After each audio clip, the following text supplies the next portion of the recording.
अच्छा जी, आज का हमारा सबक है रुकू नंबर 5। अऊज़ु बिल्लाहि मिनश शैतानिर रजीम, बिस्मिल्लाहिर्रहमानिर्रहीम। या बनी इस्राईल अज़्कुरू निअमती अल्लती अनअमतु अलैकुम व औफ़ू बिअहदी ऊफ़ी बिअहदिकुम व इय्याय फ़रहबून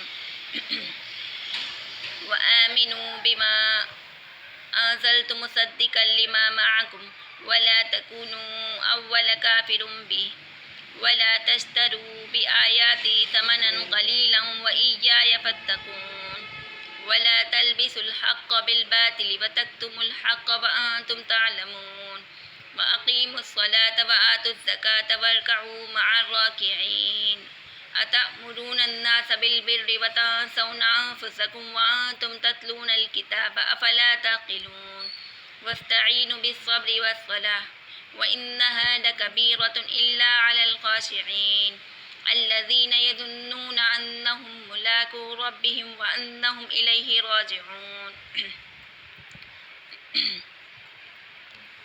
या बनी ए बनी इसराइल, या बनी इसराइल अज़्कुरू ए बनी इसराइल याद करो, नेमती अल्लती मेरे वो एहसान, अनअमतु अलैकुम जो मैंने तुम पर किए, व औफ़ू और तुम पूरा करो, बिअहदी मेरा इकरार, ऊफ़ी बिअहदिकुम तुम्हें पूरा करूँ तुम्हारा इकरार, व इय्याय फ़रहबून और मुझसे डरो, व आमिनू और मान लो, बिमा अंज़लतु मुसद्दिक़न लिमा मअकुम इस किताब को जो मैंने उतारी है सच बताने वाली हैं उस किताब को जो तुम्हारे पास है।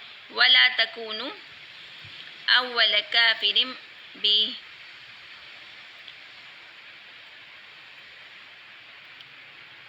और मत हो सब में अव्वल मुनकिर इसके। वला तश्तरू बिआयाती समनन क़लीलन व इय्याय फ़त्तक़ून और मत मिलाओ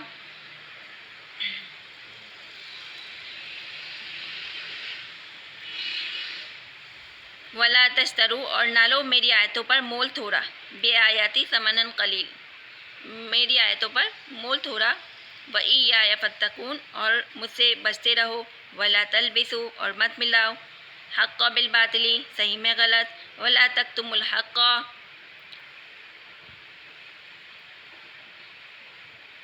और मत छुपाओ सच को जानबूझकर। वक़ीमुस्सलाता और कायम करो नमाज, व आतुज़्ज़काता और अदा करो दिया करो ज़कात, वरक़ऊ और झुको नमाज में, मअर राकिईन झुकने वालों के साथ। अतअमुरून अन्नासा क्या हुक्म करते हो लोगों को, बिलबिर्रि नेक काम का, व तंसौना और भूलते हो, अंफुसकुम अपने आप को, वांतुम तत्लूनल किताबा और तुम तो पढ़ते हो किताब, अफ़ला तक़िलून फिर क्यों नहीं सोचते, वस्तईनु बिस्सब्रि वस्सलाह और मदद चाहो सब्र से और नमाज से, व इन्नहा लकबीरतुन अलबत्ता वो भारी हैं,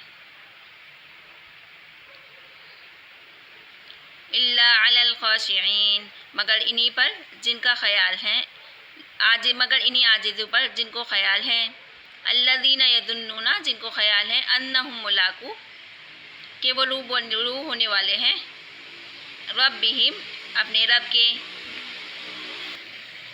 व अन्नहुम इलैहि राजिऊन और ये कि उनको उसी की तरफ लौट कर जाना है।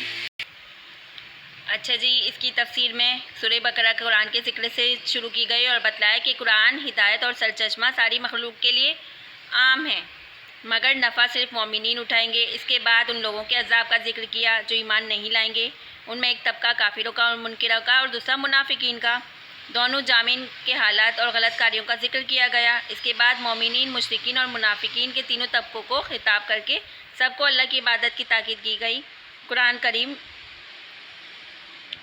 के में, ताकि अल्लाह की अताअत और इबादत की तरगीब और नाफरमानी से बचने की फ़िक्र हो। फिर कुफ़ार की दो जमातों का जिक्र आया इसके बाद, इसमें एक खुले मुनाफिक और दूसरे काफिर। इन दोनों में दो तरह के लोग थे, एक बुत परस्त जो महज बाप दादाओं की रसूम की पैरवी करते, कोई जदीद उलूम इनके पास ना था, महज बाप दादों की रसूम की पैरवी करते। इनको आमतौर पर अनपढ़ थे। अहले मक्का, कुरान में इनको उम्मीयीन कहा गया। दूसरे वो लोग जो अम्बिया पर ईमान लाए, पहली किताबों तौरात इंजील का इनको दिया गया, पढ़े लोग, लिखे लोग कहलाए। इनमें से बाद मूसा अलैहिस्सलाम पर ईमान लाए, ईसा अलैहिस्सलाम पर नहीं, इनको यहूद कहा जाता। बाद ईसा अलैहिस्सलाम पर ईमान लाए, मूसा अलैहिस्सलाम को बहैसियत नबी मासूम नहीं मानते, ये नसारा कहलाए। इन दोनों को कुरान में इस बिना पर अहले किताब कहा गया कि ये दोनों अल्लाह ताला की आसमानी किताबों तौरात इंजील पर ईमान रखते थे। ये लोग पढ़े लिखे अहले इल्म होने की वजह से लोगों की नज़र में मुअज़्ज़िज़ और काबिल एतमाद माने जाते। इनकी बात उन पर असरअंदाज होती। ये रास्ते पर आ जाएँ तो दूसरों को मुसलमान होने की बड़ी तवक्को थी। मदीना और उनके कुर्ब जवार के जो लोग थे उसमें ऐसे लोगों की कसरत थी। अब सूरह बकरा चूँकि मदनी है, इसलिए मुशरिकीन और मुनाफिकीन के बाद अहले किताब को खुसूसियत और एहतमाम के साथ बयान किया गया। 40वीं आयत से लेकर 123 आयत आखिर पारा तक अलिफ लाम मीम तक इन्हीं को खिताब किया गया और इसमें इनको मानूस करने के लिए इनकी ख़ानदानी शराफत, दुनिया में हासिल होने वाला एहसास, फिर अल्लाह ताला की मुसलसल नेमतों का जिक्र किया गया, फिर उनकी बेराही और गलत कारी पर मुतनब्बे किया गया और सही रास्ते की रहनुमाई की गई। फिर पहली आयतों में इजमाली खिताब हैं, जिनमें 3 में दावत, ईमान और 4 में आमल साले की तलकीन है। इसके बाद बड़ी तफसील से इनको खिताब किया कि तफसीली खिताब के शुरू में और बिल्कुल ख़त्म पर एहतमाम के लिए बनी इसराइल फरमाकर उन्हें अल्फाज का अदा किया जिनसे खुद शुरू किया था, जैसा कि कलाम को मौसर और दकीक बनाने के लिए ऐसा दस्तूर है। या बनी इसराइल, इसराइल अरबी ज़बान का लफ्ज़ है जिसके मायने अब्दुल्ला है। यह हज़रत याकूब अलैहिस्सलाम का दूसरा नाम है।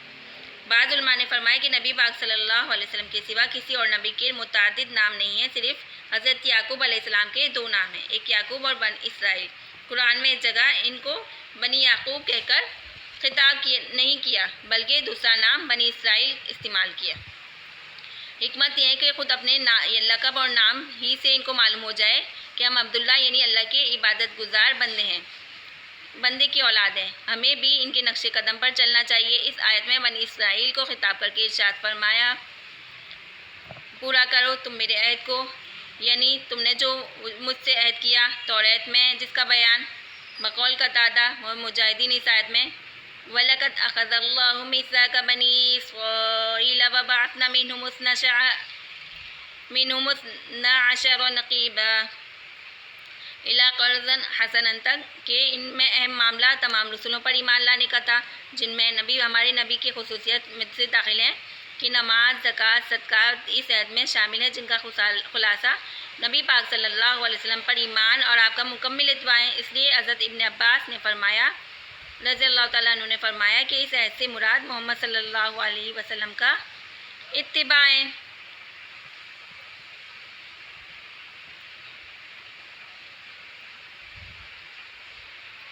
खुलासा ये कि बनी इसराइल तुम मेरे अहद मोहम्मद सल्लल्लाहु अलैहि वसल्लम के इत्बा को पूरा करो, मैं तुम्हारा है तुम्हारी मग़फ़िरत और जन्नत का वादा पूरा करूँगा। मुझसे डरो और अवामुन्नास मुअतक़िदीन से डरो, और इनके मनशाक़े के खिलाफ कलमाए हक़ कहेंगे तो वो मुतअद्दिद ना रहेंगे, आमदनी बंद हो जाएगी। उम्मत मोहम्मदिया की फ़जीलत बयान की गई है कि नेमतें और एहसान याद दिलाकर अपनी अताअत की तरफ दावत दी कि फ़ज़्कुरूनी अज़्कुरकुम, तुम मुझे याद करो मैं तुम्हें याद करूँगा। उम्मत मोहम्मदिया की फ़जीलत की तरफ इशारा है कि इनका ताल्लुक़ मोहसिन और मुनइम से बिलावास्ता है। मोहसिन को पहचान कर एहसान को पहचानते हैं, बरखिलाफ़ दूसरी उम्मतों के कि वो एहसानात के ज़रिए मोहसिन को नहीं पहचानते।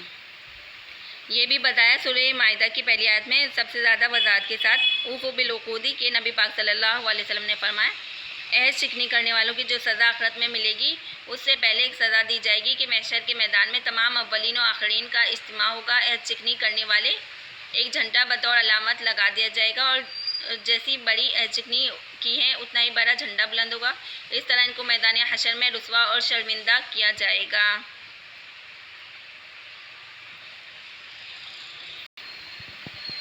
वला तकुनु अव्वला काफिरिन बे, काफिर होना खौफ सबसे पहले हो या बाद, बहरहाल इंतहाई जुल्म और जुर्म है। इस आयत में फरमाया कि पहले काफिर ना बनो। जो शख्स कुफ्र को इख्तियार करे तो बाद में उसको देख ले, और जो कुफ्र में मुब्तला होगा उसका वबाल उसी पर होगा। इस पहले काफिर पर भी इसका वबाल आएगा। इस तरह ये पहला काफिर अपने कुफ्र के बाद के लोगों के कुफ्र का सबब बनकर इनके सबके वबाल कुफ्र का भी जिम्मेदार ठहराएगा और उसका अजाब चंद रह जाएगा। वला तश्तरू बिआयाती समनन कलीला। सियाको सबाक से मालूम होता है कि लोगों की मर्ज़ी और उनके अगराज की खातिर अल्लाह ताला की आयत का मतलब गलत बताकर या छुपाकर लोगों से पैसे ले जाएं, ये फ़ैल बिल इजमा उम्मत हराम है। यहाँ पर ये मसला है कि कुरान की तालीम पर उजरत या मुआवजा जायज़ है या नहीं। फ़िक़ाए उम्मत का इसमें इख्तिलाफ है। इमाम मालिक, शाफ़ी और इमाम अहमद के नज़दीक जायज़ है। इमाम अबू हनीफ़ा और बाज़ आइम्मा मना फरमाते, क्योंकि नबी पाक सल्लल्लाहु अलैहि वसल्लम ने फरमाया कुरान के ज़रिए कस्ब व माशका बनाने से मना फरमाया। लेकिन मुताख़िरीन हनफिया ने जब इन हालात का मुशाहदा किया कि कुरान मजीद के मुअल्लिमीन को इस्लामी बैतुल माल से गुजारा मिला करता था, अब हर जगह इस्लामी निज़ाम में फतूर के सबब मुअल्लिम को वो उजरत नहीं दी जाती, तो तालीम का सिलसिला बंद हो जाएगा, क्योंकि वो दिन भर का मशगला चाहता है। इसलिए कुरान पर तनख्वाह लेने की बज़रूरत जायज़ करार दिया। जैसे कहा जाता है कि कुरान के वक्त की उजरत लेते हैं और कुरान अल्लाह ताला की रज़ा के लिए सिखाते हैं। ठीक है। एक और मसला मेंशन कर दिया कि जो कब्र पर साले साहब के लिए पैसे देकर कुरान पढ़वाना, उजरत देकर ख़त्म करवाना सहाबा, ताबीन और सुल्फ़ उम्मत से कहीं से मनकुल नहीं है, इसलिए बिदअत है। अच्छा, यहाँ वला तलबिसुल हक़्क़ बिल बातिली, इसमें किसी खौफ या तमा की वजह से हक़ को छुपाना भी हराम है। हक़ को छुपाने से परहेज़ करना एक ऐसा यानी हराम है, हराम का दर्जा है हक़ बात को छुपाना। वाक़िमुस्सलाह, सलाह के मायने दुआ के हैं। इस्लाह शरअ में वो ख़ास इबादत जिसको नमाज कहा जाता है। कुरान करीम में उम्मन नमाज की तायीद की गई लफ्ज़ अकामत के साथ आई। मुतलक नमाज पढ़ने का जिक्र सिर्फ 2 जगह है, इसलिए अकामत सलात की हकीकत को समझना चाहिए। अकामत के लफ्ज़ी मायने सीधा खड़े होने और साबित रखने के हैं। अकामत के मायने दाइम और कायम के भी हैं, यानी नमाज को पाबंदी, वक्त और शराइत और आदाब के साथ पढ़ा चाहिए। मुतलक नमाज पढ़ने का नाम अकामत सलात नहीं। इन्ना सलात तन्हा अनिल फ़हशाई वल मुनकर व आतुज़ ज़का, पाक रहना और बढ़ना। इस्लाम में शरीयत में जो माल, इसका हिस्से को ज़कात कहा जाता है, जो शरीयत के अहकाम के मुताबिक हो। किसी माल में से निकाला जाए, उसके मुताबिक सर्फ किया जाए। अगरचे यही खिताब मौजूदा बनी इसराइल को भी है, जिससे साबित नहीं होता कि नमाज और ज़कात इस्लाम से पहले बनी इसराइल पर फ़र्ज़ थी। मगर सूरह माइदा में वलक़द अख़ज़ल्लाहु मीसाक़ बनी इस्राईल व बअसना मिनहुम इस्ना अशरा नक़ीबा व क़ालल्लाहु इन्नी मअकुम लइन अक़मतुमुस्सलाह। नमाज और ज़कात बनी इसराइल पर फ़र्ज़ थी, अगरचे इसकी कैफियत और इसकी हियत मुख्तलिफ थी। वर्काउ मार राकीन, झुकने के हैं रुकू में। इस एतबार से ये लफ्ज़ सिजदे पर भी बोला जाता है, वो भी झुकने का इंतहाई दर्जा है। इस्लाह शरअ में ख़ास झुकने को रुकू जो नमाज में मारूफ़ है। आयत के मायने ये हैं कि रुकू करने वालों के साथ रुकू कर।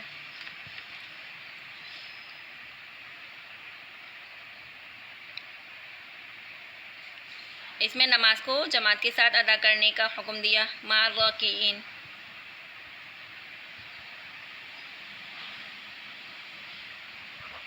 नमाज को बाजमात पढ़ने का हुक्म दिया गया।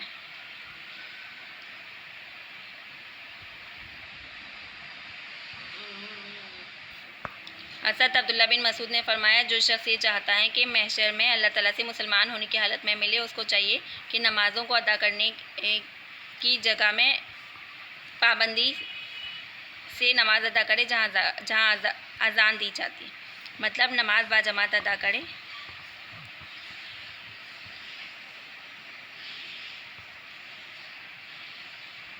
और जब नमाज जमात के लिए जाता है तो वो मस्जिद का रुख अल्लाह ताला से उसके हर कदम पर नामा अमाल में नेकी दर्ज करते हैं, एक दर्जा बढ़ा दिया जाता है, गुनाह माफ़ फरमाते हैं। और मुनाफिकीन बैनल निफाक के सिवा कोई आदमी जमात से अलग नमाज ना पढ़ता है, यहाँ तक कि बाज़ हज़रात को अज़र और बीमारी में भी 2 कंधों पर हाथ रखकर मस्जिद में लाया जाता है और सफ़ में खड़ा किया जाता है।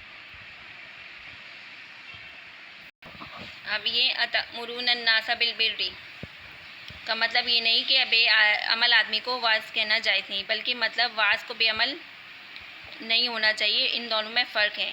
सवाल है कि बेअमल होना तो वाइस के लिए जायज़ ही नहीं, ना गैर वाइस के लिए, फिर वाइस की तखसीस क्यों? जवाब ये है कि नाजायज़ तो दोनों के लिए है, मगर वाइस का जुर्म गैर वाइस के जुर्म के मुकाबले में ज़्यादा संगीन है। ठीक है। हज़रत अनस से रिवायत है कि नबी पाक सल्लल्लाहु अलैहि वसल्लम ने फरमाया, क़यामत के दिन जितना अनपढ़ लोगों को माफ़ किया जाएगा उतना इल्मा को माफ़ नहीं करेगा। अब यहाँ पर 2 बीमारियों और उनका इलाज है कि हुब्बे माल और हुब्बे जाह, ये दोनों कल्ब की ऐसी बीमारी हैं जिनके बायस इंसान को दुनियावी ज़िंदगी और आखिरवी ज़िंदगी आजीलन हो जाती है। तो 2 बीमारियों को ख़त्म करने के हुब्बे माल के नताइज होते हैं कि कंजूसी और बुखल पैदा होता है, खुद गर्जी होती है, माल की हवस ज़्यादा बढ़ जाती है, दूसरों का खून निचोड़कर ज़्यादा सरमायाकारी और मजदूर से झगड़े जन्म लेते हैं। ऐसे शख्स का जितना ही माल मिल जाए हल में मज़ीद की ख्वाहिश होती है और मज़ीद बेचैनी रहती है, उसे मज़ीद माल हासिल करने की तमन्ना उसके दिल में होती है। वस्ताइनु बिस्सब्रि वस्सलाह,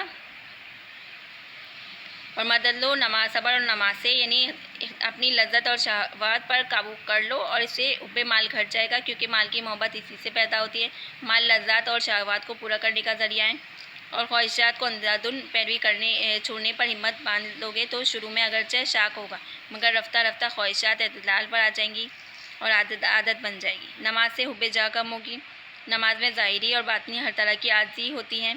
जब नमाज को सही अदा करने की आदत हो जाए तो हर वक्त अल्लाह ताला के सामने अपनी आजिज़ी और पस्ती का तसव्वुर रहने लगेगा, जिससे गुरूर तकब्बुर और हुब्बे जा घट जाएगी।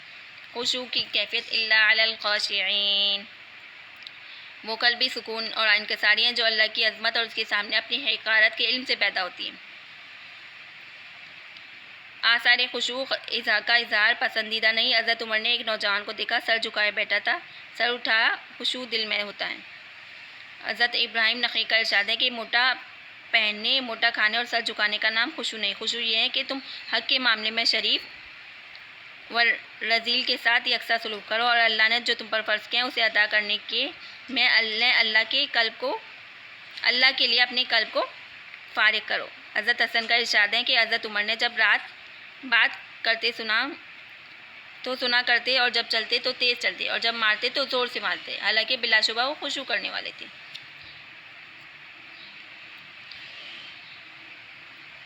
खुशू का लफ्ज़ असल एतबार से आवाज़ और निगाह की पस्ती और तस्लील के लिए बोला जाता है, लेकिन जब वो मसनूई ना हो बल्कि कल्बी खौफ और तवाज़ु का नतीजा हो।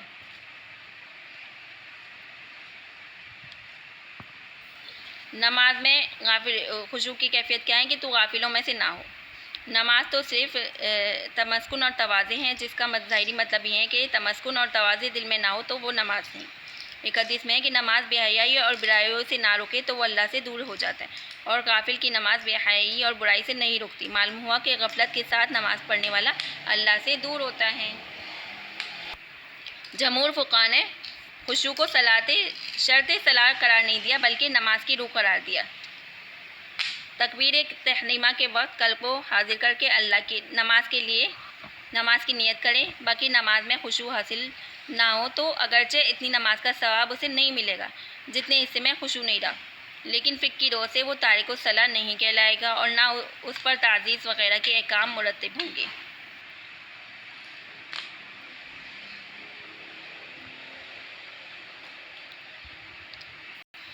नमाज में खुशू होना लाजमी है। बेखुशू की नमाज़ें ना फ़ायदा नहीं देती। थोड़ी सी देर के लिए कल को अल्लाह के लिए फ़ारिग भी किया करें, ताकि कम से कम नियत के वक्त तो सिर्फ अल्लाह ही का ध्यान है। ऐसी नमाज कम से कम ये ज़रूर हो गया कि हमारा नाम नाफरमानो और बेनमाजियों की फहरिस्त से निकल गया, लेकिन अगर खुशू होगा तो ज़्यादा फ़ायदा देगी। दूसरी हैसियत ये भी हो कि कहीं गाफिल की हालत तारीख से भी ज़्यादा बुरी हो। जो ग़ुलाम आका की खिदमत में हाजिर होकर आका से बेतवज्जोही इख्तियार करे और लहजा तहकीर आमेज़ हो, तो उसकी हालत में उस ग़ुलाम से ज़्यादा शदीद है जो खिदमत में हाजिर ही नहीं होता। तो जब अल्लाह के सामने हाजिर हों तो आजिज़ी से और दिल की हाजिरी से, कल्ब की हाजिरी से हाजिर हों। और दुनिया को पीछे फेंक दें।